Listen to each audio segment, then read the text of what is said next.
Former England and British and Irish Lions centre Brad Barritt was in South Africa recently to launch the Durban branch of his coffee business, and he chatted to us about the importance of preparing for a life after rugby. So thankfully my family have always been really hot on me in terms of keeping interest outside of the game. Fortunately, in my early Sharks days I did an undergraduate through NISA in a BCom. And since being in the UK, I completed a Masters in Business Management through the University of Hertfordshire. So thankfully the two organisations I've been most involved with, both the Sharks and Saracens, have been very accommodating and very encouraging in allowing players to pursue other avenues.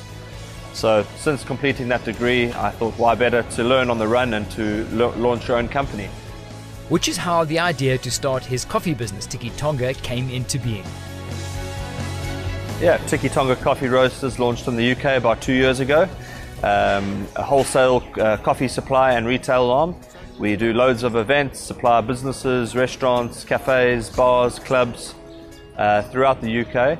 And we saw a great opportunity to launch the brand in South Africa. The whole ethos behind the brand is celebrating all the fantastic things about sport, how it brings people together, how it gets people to interact over coffee.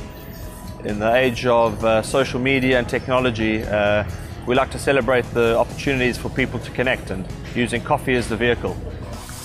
And we now saw a great opportunity to invest back in South Africa, in my hometown in Durban, a place that I'm hugely passionate about and love, and especially in the beautiful town of Umhlanga Rocks.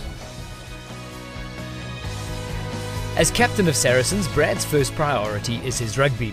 However, the culture within the club has allowed him the time and freedom to explore business interests outside of the game. What we found as Saracens, especially in the last sort of 7-8 years, is that players who have an interest outside of the game can escape the mental breakdown of what rugby can be. I think to have an escapism, something that to focus your mind apart from what you do day in and day out on a rugby pitch, makes for a more successful and well-rounded person. So instead of on your off day playing TV games or playing golf or playing to a restaurant, apply yourself to something that's going to help you in your future.